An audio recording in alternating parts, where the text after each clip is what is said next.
Hey, this is Seth with In Demand Career. I show people how to get life-changing jobs in digital marketing with no previous experience or education. And that includes my very special guest today, Val, who actually had a bachelor's degree and a master's degree in marketing, but could not get a marketing job. She ended up working in sales for several years and wanted to work in marketing so badly, but couldn't until she found my course. When she finally took the course and applied what I teach, she ended up getting her first digital marketing job, making about $55,000 a year, working remotely. She is much happier with her work-life balance and loves her new job.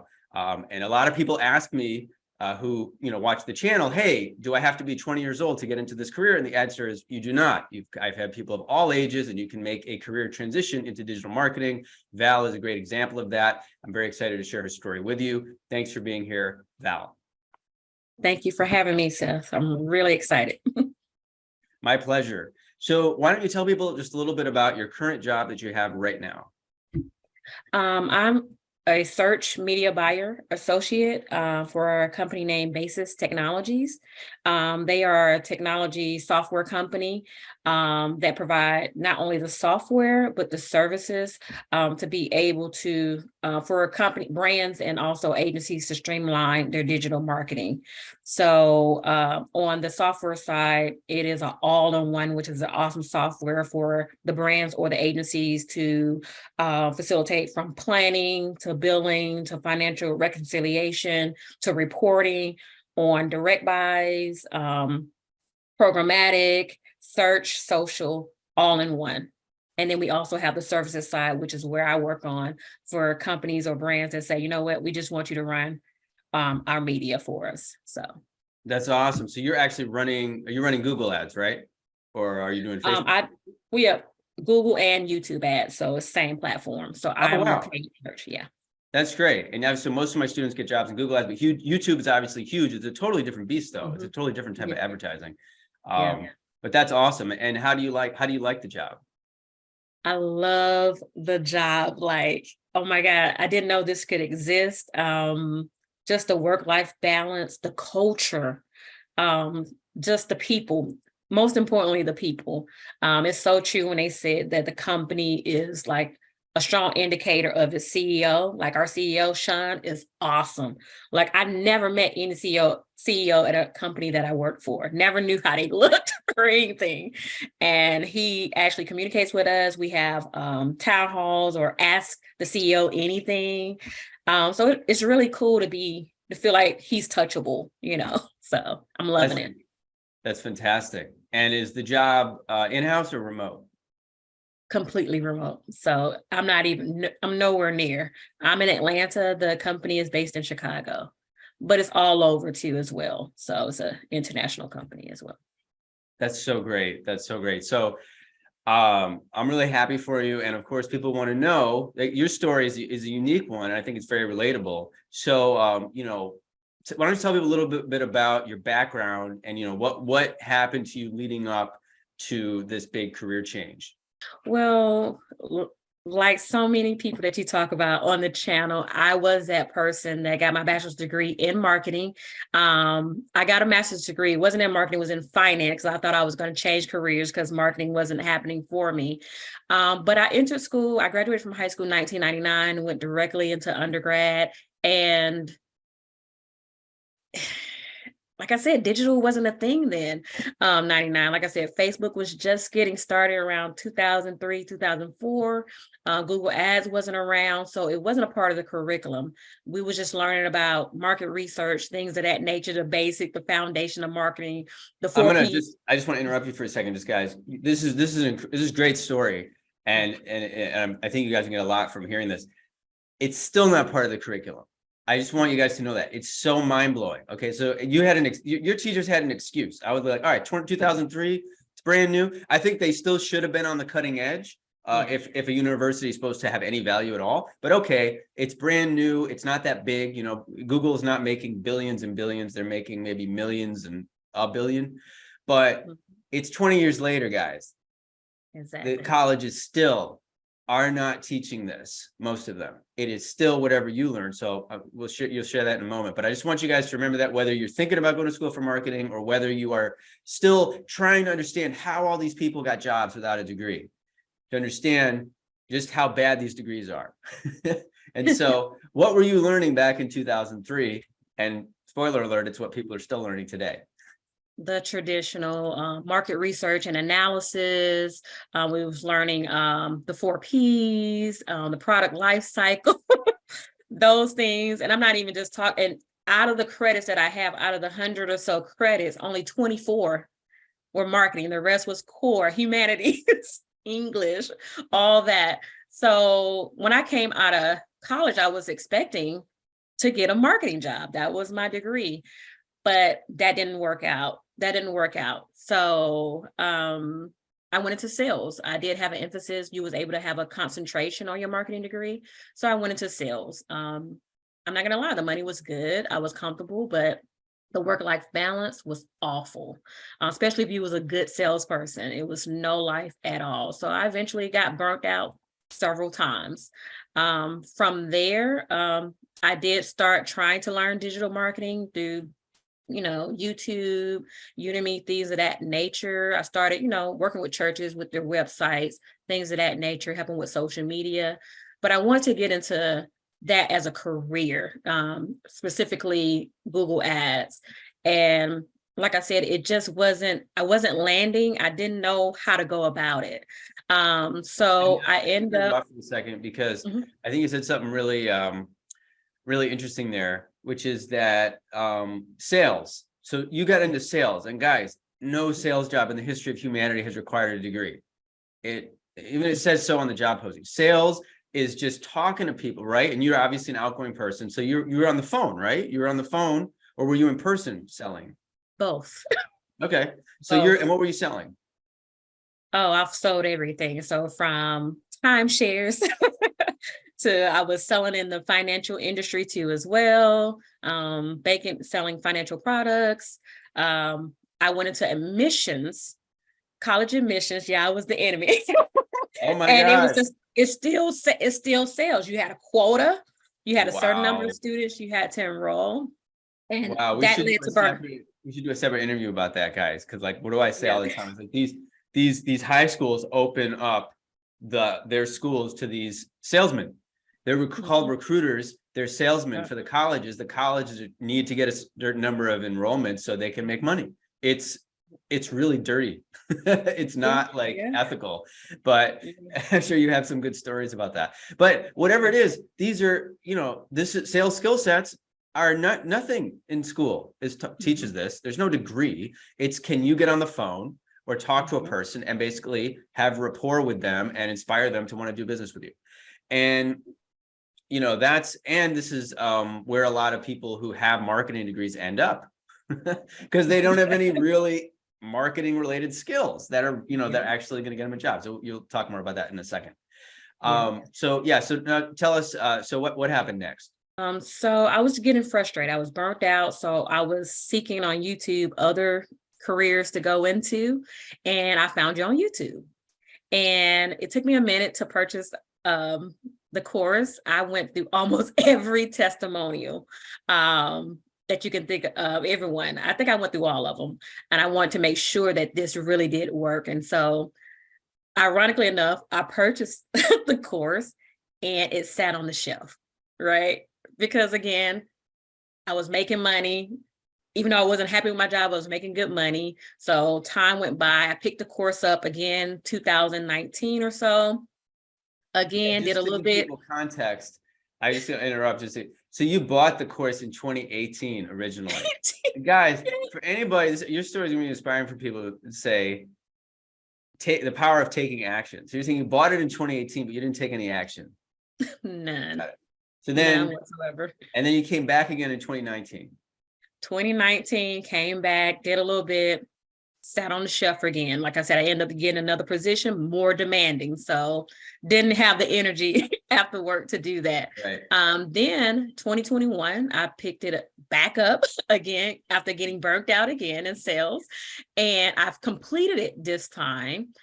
but my imposter syndrome was so high that I would not apply. Like, I'm the kind of person that I have to meet every description on the job description in order to apply or feel like I qualify. So, like I said, I was too scared to start applying. So it sat on the shelf. And that's a good point to make. I repeat this in my walkthrough videos, and Sophia is very helpful about this, guys. How do my students get hired so often? Because they apply with what they've got. Nobody, I would say almost nobody has 100% of what is in the job description. Not only because sometimes the people that write the job descriptions don't know what they're talking about, but because the job description is more of a wish list. I think a lot of people, and whether you watch this interview, whether you're in my course or not, you should know that it's not. I think because of the school system, we kind of get indoctrinated to think that it's like a requirement, like you're going for your driver's license and it says you must have your passport and this test and A, B, C, D, E. No, that's not what a job posting is. It's not like, I know how to do A, B, C, D, E, but I don't know F or G, so I shouldn't apply. No, you should apply, even if you just know A, B, C. That's what we're teaching. But it's totally normal to have imposter syndrome and to be scared. And so it sat on the shelf again. And then what happened after that? When did you come back to the course again? Well, I got laid off March of 2022. So I think, post-COVID, your mindset changed. Like, it's either now or never. So thanks to Sophia as well, a part of the course. She helped me a lot as far as getting over my imposter syndrome, just really going full force as far as applying. And the crazy thing is, once I started applying, it didn't take me any time to get a job. So I could just kick myself because I could have done this, like 5 years prior. So yeah. How long did it take you from once you started applying? When I started applying, that was somewhere around August, the end of August, beginning of September or so. And then I had my job offer the beginning of November. So okay, not too bad. I tell you guys, wow, this is a really extreme example, but I think we've heard this before from a couple other people, which is where I bought the course in 2018 and I got the job in 2023. Well, did it really take you 5 years of applying and struggling? No, you didn't actually apply for any jobs for 5 years. So it's okay. No. It's okay. Yeah. Everyone has their own pace, I always say, but it's beautiful that actually, that it worked out. So what was it like? So now you've obviously been wanting this for a long time. You had a lot of, things stopping you. What was it like to actually get your first interview, and how did that go? And how did you, end up getting this job?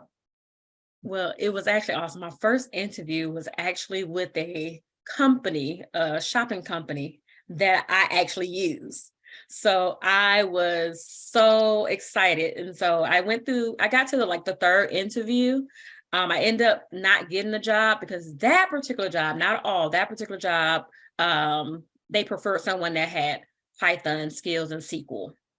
Okay. For large data sets. Right. But it was a great experience. So I took what I learned from there and went on to the next, to applying again.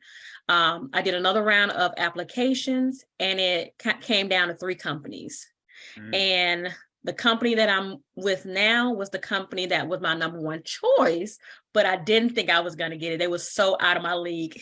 It was ridiculous. So I end up applying for interviewing for those 3 jobs in the same week.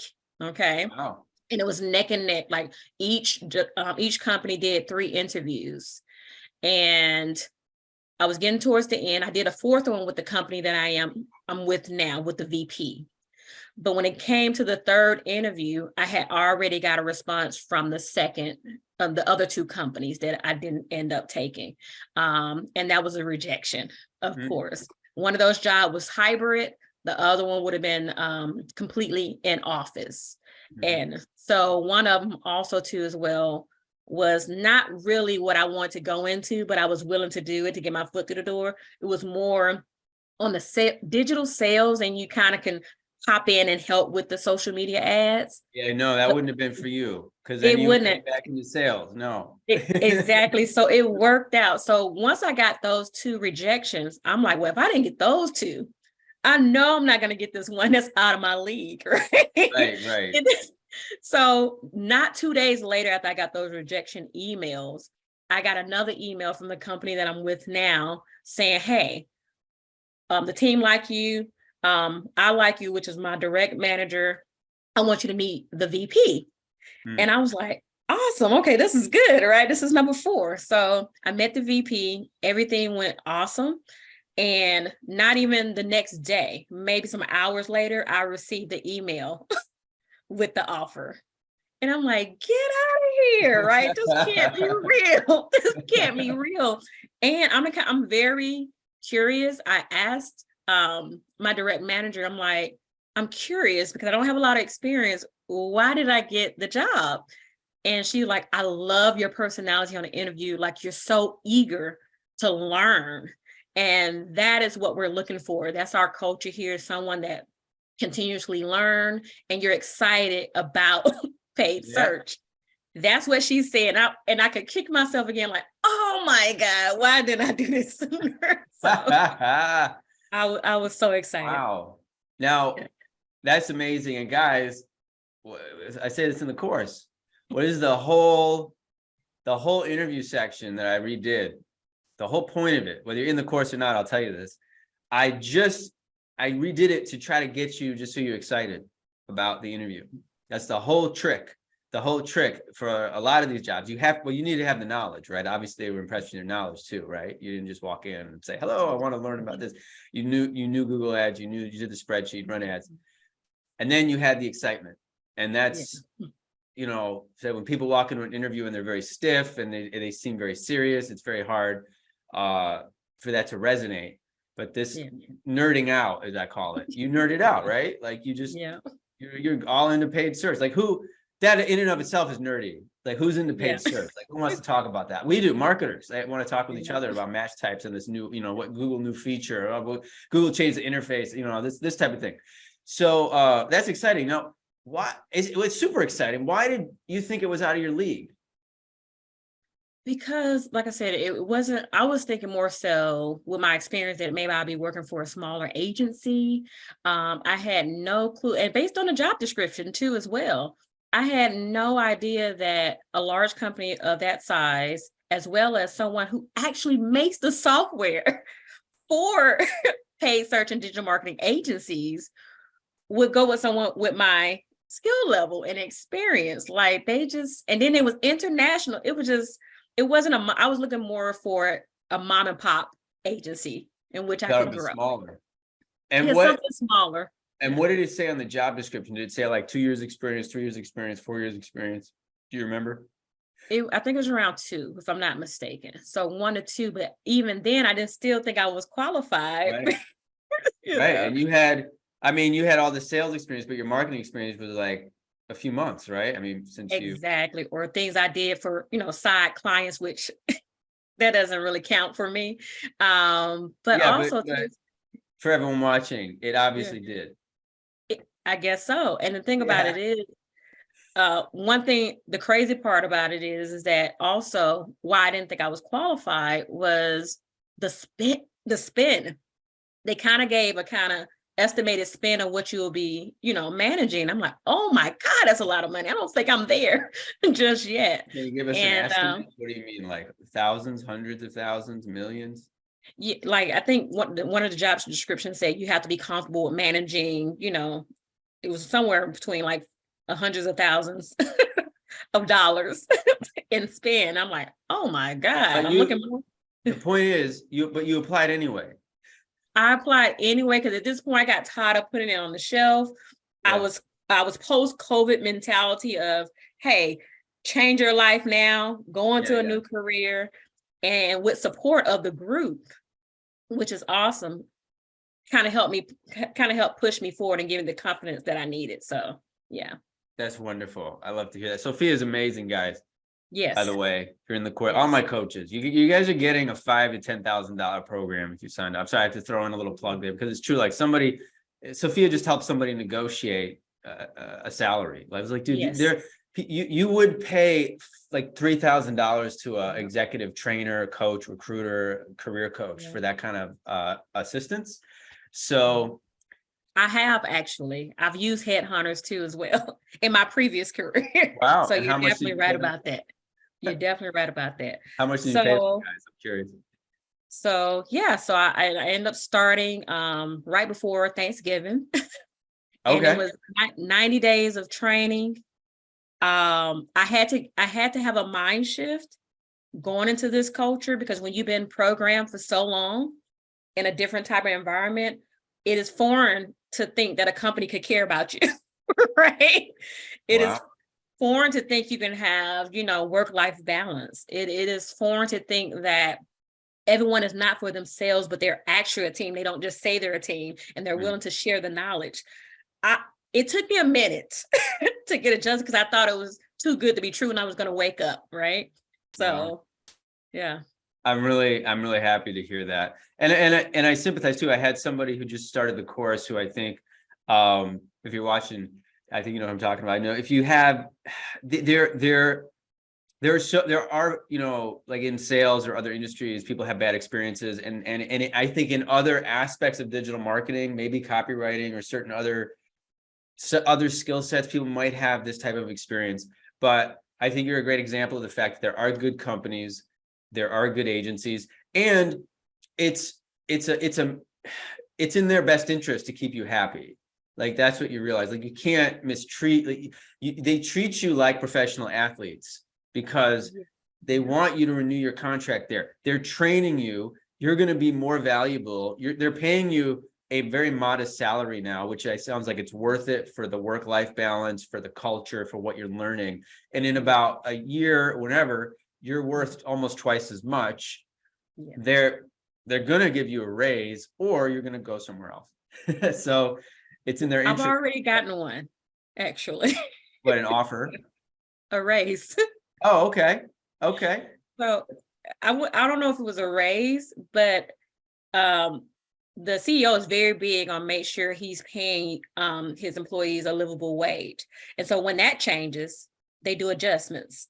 Okay. Well, So good. I was only there at that time, maybe 30 days, 45 days. Okay. And So what do they start you awesome. at? It was like 40 something. No.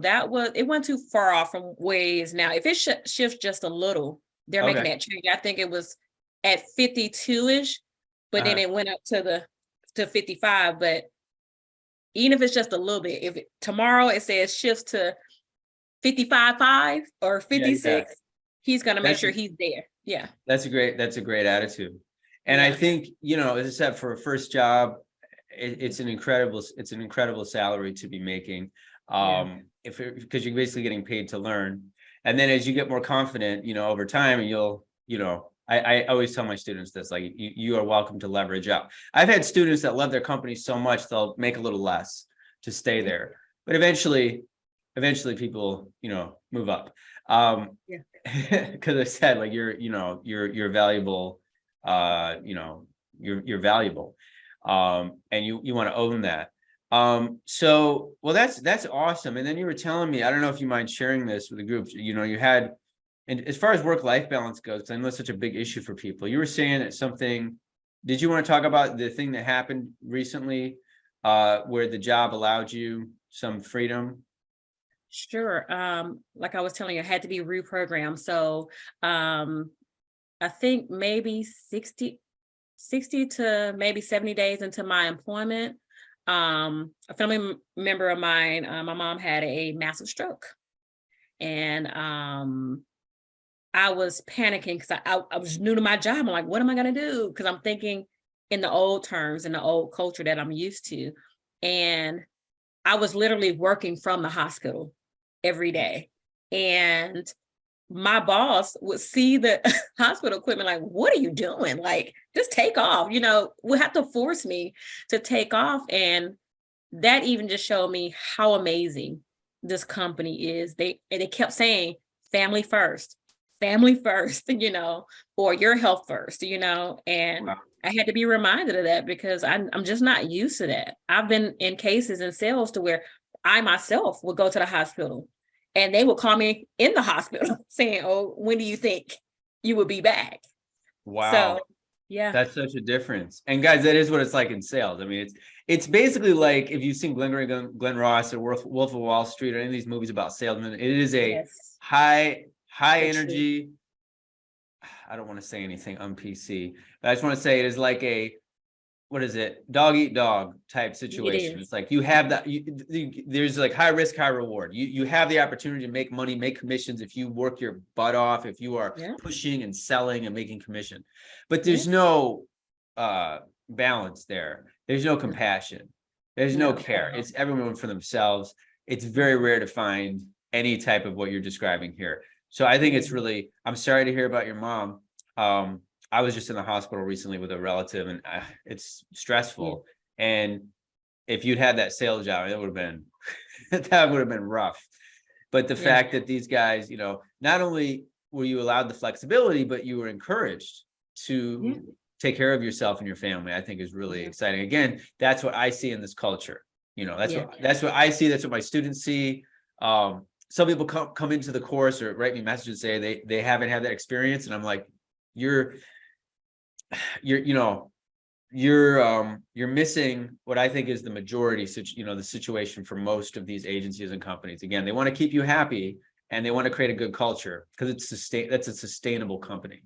So that's really great. I mean, that's really you said you're making less money than you were, but now you have a life that you enjoy. Totally. A complete different lifestyle.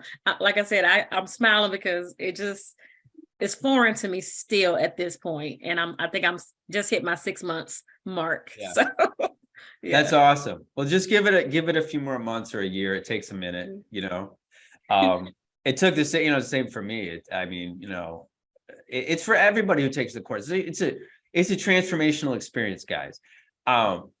And I did a lot. I did so much transformational work in my 30s, like years of this. And that's why I set up the course to be for people. You don't even realize, I don't say it's a transformational course, but it is about transforming your life, your mindset, everything, your skill set. And it leads to this big shift. And it's totally normal to Yeah. feel a little strange when you're applying, and even when you get the job. People always say that, Yeah. but get used to it. It's And good. you're saving on everything because I spent hours in traffic before, Mhm. getting to downtown and all my different jobs and having to keep up with fashion and buy suits because I was working in corporate America. I don't have to do that anymore. So it's a lot of money that you save as well. So yeah. If you're working remotely, yeah, Yeah. there's a ton of benefits. Yeah. So that's awesome, Val. I'm so happy for you, and I appreciate you sharing this story with you. Do you have, I mean, people in your life? I mean, your mom, is she? I don't know if she's able to communicate, but are the people in your life, who are close to you? Have they, what do they think of this new career for you? Well, a lot of my friends, they're still in that rat race. And they're like, okay, you just home every day. Like that's like, what do you do? And they still don't, even if I explained it, of course, they don't understand it. Of course, they just know that I don't look as stressed as I used to. Yeah, That I have this balance, and if I need to do something, I can. Whereas they don't have that flexibility. And so, of course, I've shared your program with everyone. I'm like, look, I knew nothing going. I mean, I knew a little bit, but I didn't know a whole lot. And it doesn't take a whole lot because one thing about it is you're never going to know everything. Like I said, going through training, you're not going to know everything until you start going through real life scenarios within the company and their clients and what may come up. And, I've learned about international fees and things of that nature that I did not know before. So you're not going to know everything. Yeah. that's that's absolutely right, and that's why I teach the course the way I do when I put it together, because I was seeing other courses where either there wasn't enough information or there was too much. And I see that where I'm going to teach you just enough so that you're able to get the job, or speak the language, show the enthusiasm, and then they're going to show you every agency is going to have their own niche, their own little style, their own procedures and everything like that.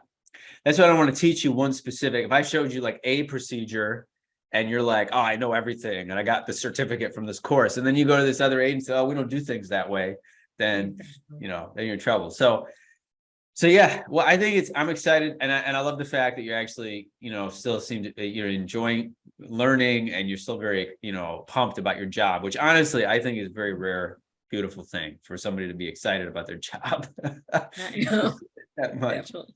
Um, so anyway, Val, thanks so much for sharing your story with everyone. Hey, can people reach out to you on LinkedIn if they have any questions who are watching the video? They sure can. Yes, please. Awesome. I'll put that link. And is there anything you want to say to anybody watching the video or to me? Both actually. I just want to thank you, Seth. You changed my life. You have no idea. I was a little slow, but I finally got there. And I just want to thank you for putting together such an awesome course. Because I look at it this way, even if you're out there and you're self-teaching yourself, I played basketball in school, and you can have talent, but you need that coach. You need a coach. I did not know how to take that and turn it into a career. And that's what this course does for you. It gives you also the knowledge, but it also gives you the plan to get a job, and the support and the cheerleaders on the side to cheer you across the finish line. I like to say to those that are thinking about buying the course, do not be like me. Just do it, finish it. Do what Seth says. Do not procrastinate. Do not put it back on the shelf to collect dust. Do it. You won't be sorry. Trust me. Well said. Thank you so much. And you're welcome. It's my pleasure. I really still, I've been doing this for 7 years now, and I still am moved by stories like yours. So, and that's good, because that makes you want to keep doing it. So, I'm so happy that I used to do this all by myself. I did all the forum and answering questions and stuff. I don't know how I did it, but now, as you mentioned, now there's all these coaches, and what's really, what inspires me is not only Sophia. Now I have this new coach who said I was doing PPC coaching, SEO. I have an SEO coach now. I have this interview coach who, she is such a great cheerleader. I actually still have to interview her. She is such a wonderful, like, supportive presence for people, and then the community, like you said, I love how people encourage each other, and I could step back and watch you guys support each other. It's really great. Let me just say this last thing. The community alone is worth thousands of dollars. I've paid money for mastermind groups. That alone is worth thousands. So you might well make this investment. You won't be sorry. So I have no regrets. Well said. And by the way, I asked you this earlier, and I know we kind of kept talking, but those business headhunters and business, like, recruiter types, how much did you pay those guys? I'm just curious. Well, if you pay front end, you can pay front end, or they can get paid based off your salary from the company. Right. I've paid as much as $1,500 up front, Right. but they've taken as much as 10 to 20% of my salary from that company, from them. Right. That's like it's gonna be 10, 20,000, 30,000 or more. Right? Yeah. Perspective. I don't like to do a hard sell. Obviously, I think your story is the most compelling thing, but I try to give people perspective on the fact that I've obviously kept the price super low. I didn't raise it because of inflation, and I like to give people that perspective. It's like the ROI is, most insane. So, but yeah, you said it better than I could. So anyway, I'm happy to, that blah, blah, blah. I got a little brain echo here. I'm happy to talk with you and hear your story. And I think this is a great example. Like I said, also, guys, I've had people as old as, 60 years old. Brian got a job. People as young as 16. James in Australia, and everything in between. So, you don't have to be 20 years old to get a job. You can be mid-career, in your 30s, in your 40s. Yeah. It's not what it's about. It's about your attitude and your aptitude, and you're a perfect example of that. Exactly. So anyway, Val, yeah, it was great chatting with you. Thanks so much. We'll definitely stay in touch, and we'll talk soon. Thank you so much, Seth.